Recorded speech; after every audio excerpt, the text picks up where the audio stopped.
everyone, welcome back to my channel. Today I'm doing part 2 of books I need to recommend that I don't talk about enough on this channel because I read them a long time ago, and BookTube is always focusing on the newest, the most recent releases, what we're reading now, what we're planning on reading in the future.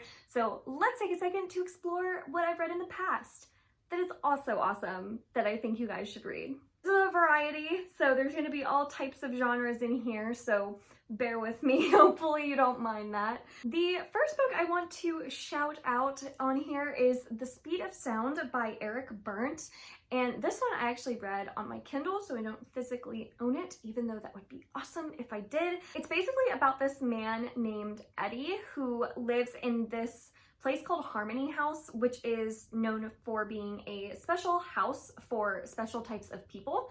So it's essentially a think tank where high-functioning autistic savants harness their unique abilities for the benefit of society. And all Eddie wants to do in his life is hear his mother's voice singing to him. Basically, his mother passed away quite a few years ago, and he just wants to hear her voice one more time singing to him. Simple enough, but what he creates to do that is something called an echo box, where it takes a person to a specific period of time in a specific place where they can hear what's happening in that place at that time. So for example, I could be in my office and say, I want to hear a conversation from 10 years ago that happened in my office. And I'd be able to use this echo box to hear the conversation, even if I wasn't present during that conversation. It would play a conversation in my office that had happened 10 years ago. So really complex concept, but if you think about it, it can be used for some pretty crazy things. Think like wartime efforts, like listening to conversations by wartime leaders and strategic conversations, and also listening to even modern day powers. Like you can listen to a president's conversation with somebody at a certain time. So people are obviously very much after this technology and therefore come after Eddie. So there is someone who is trying to protect Eddie, and basically this is a sci-fi thriller. So if you like books like Dark Matter or any other Blake Crouch, or you like books like The Oracle Year by Charles Sewell, which is also a great one, this is very much in that vein where it takes this really unique concept that's probably a little bit unattainable, out of reach, not going to happen, but could happen, and says, okay, what if this was possible? What would our world think of it and do for it? And it's really, really interesting. The characters are really likable. Eddie especially is such an awesome character. You absolutely love Eddie throughout this whole story, and just the craziness of this invention is so fascinating to read about. I highly recommend this one. It definitely took me by surprise. It's not an all-time favorite or anything like that, but it was a lot of fun, and it read really, really quickly because you just wanted to figure out what was going to happen to these characters. So that's the first book I definitely wanted to recommend. Another book I have for you is classic mystery novel by Agatha Christie, Murder on the Orient Express. I read this one, I think it was 2 years ago now, and loved it. Is anyone surprised? I had never read an Agatha Christie novel before, so this was my first read, and yes, I can definitely understand the hype. I had never seen the movie. I didn't know what the big twist was going to be. This one has you constantly guessing. I'm sure you all know the premise. Basically, there's a murder on a train and all of the passengers are suspects, and we've got our detective who's trying to figure out and connect all of the clues from the stories of these passengers who killed the guy. So it's a really classic mystery, but it's so, so fun. I loved it. I loved every character. I thought Agatha Christie did such a good job with making the characters distinct enough where you can really keep track of who is who throughout the entire novel. And I did not see that ending coming, and I loved it. It was such a good twist. I had never read any twist like it, so I definitely recommend this one if you haven't been spoiled for it already. definitely check it out. It is so cozy and so fun. Another one I want to recommend is a young adult dystopian, which what better time to read dystopian than right now? And that's The Maze Runner by James Dashner. I know that this is a very well-known, beloved series, but I just have not talked about it at all on this channel, and I don't see a ton of people talk about it on BookTube in general, which is surprising because this is very, very popular, or was very popular when it first came out. It has movies based on it and everything, so of course you've probably heard of it, you probably know somewhat what it's about. We follow our main character Thomas, who wakes up in this maze with these other boys similar to his age, and basically they're trying to figure out why are they in this maze and how do they get out of it. And that's it. And that's all I want to say going into it. It is such a wild ride.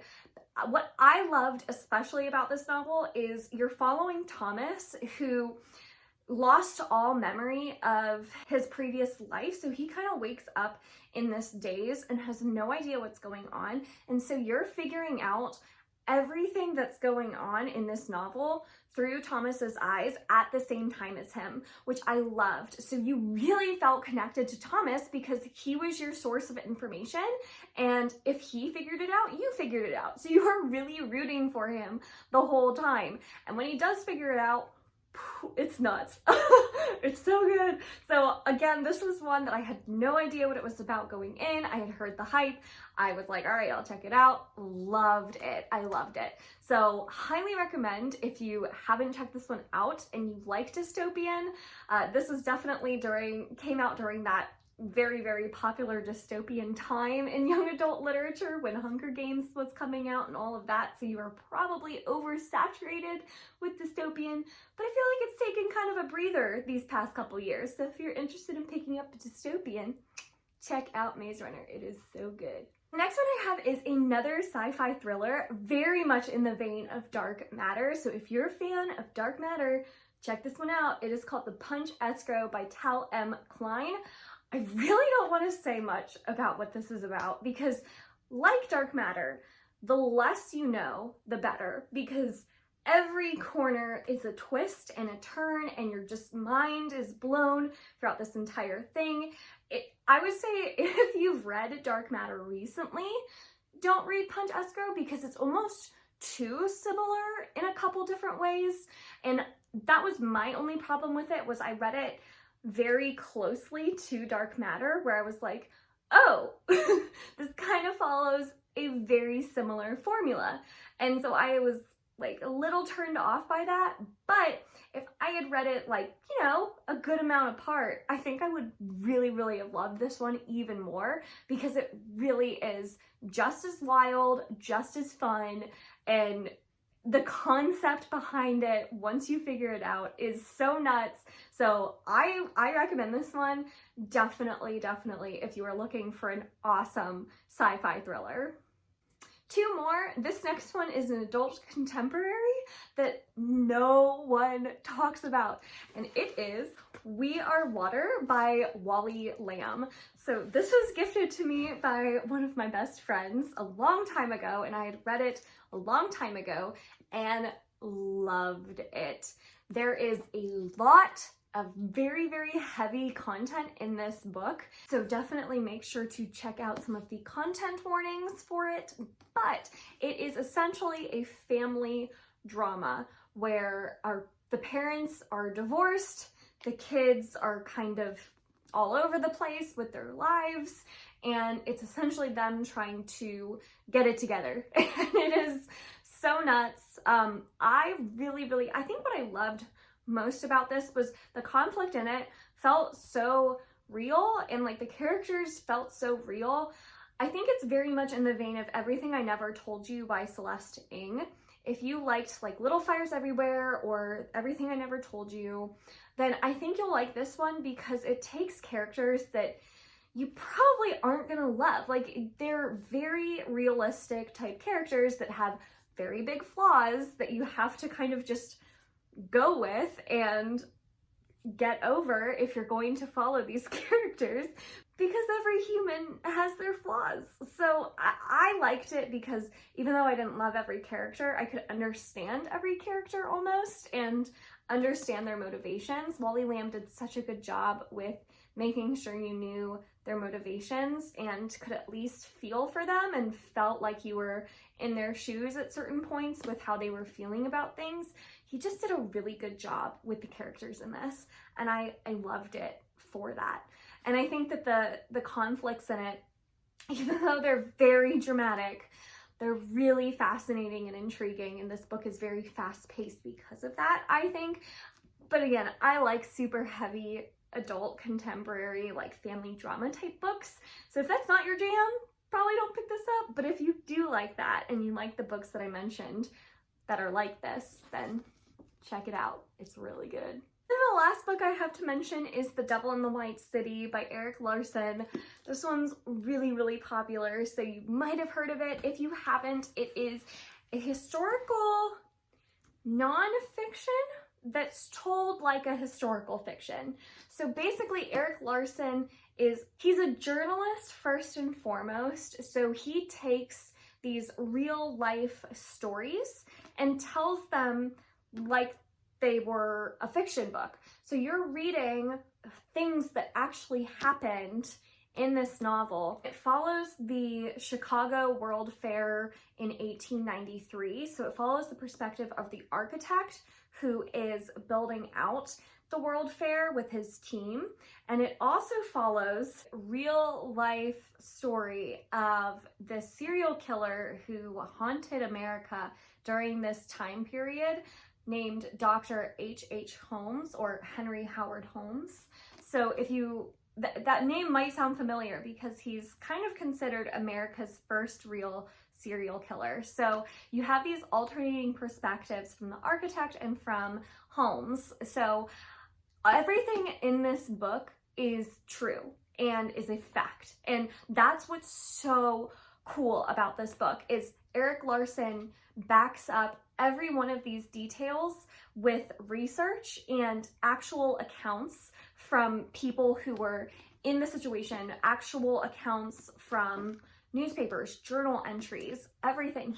I don't know how he finds some of this stuff, but he packs in so much true details that make this book so fascinating and intriguing. And you can't believe some of this stuff that's in this book. Like, you can't believe what went into this World's Fair, and you can't believe what Holmes was doing and how he was getting away with it. It's unbelievable. So I loved this book. I highly recommend it. Even if historical nonfiction isn't your genre, it totally is not mine.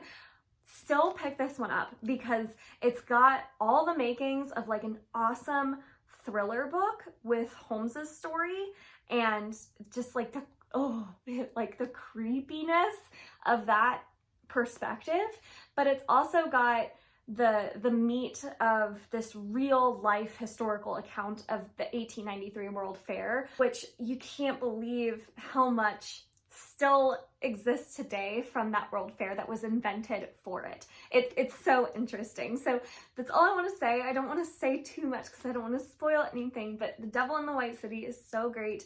I even heard that the movie rights were purchased and that Martin Scorsese and Leonardo DiCaprio were rumored to be connected to this book and writing a screenplay for it and potentially having Leonardo DiCaprio starring as Holmes, which would be the most incredible thing. I hope that still happens. I don't think it is. They haven't really provided any updates, but it definitely deserves to have its own movie. It's such a great story. So definitely check this out. If you were to check out one book from this whole list, I think it should be The Devil in the White City, just because it's all true and you just can't believe it. So those are some books that I have not really talked about at all on this channel, but I really wanted to mention and make sure that you knew that I recommended. They're all excellent picks, and we have a lot of time to read right now, so hope you are staying safe and healthy out there. Thank you so much for watching this video. If you enjoyed it, make sure to give it a thumbs up. Subscribe if you want to. I release new videos every Monday, Wednesday, and Friday. And until next time, bye!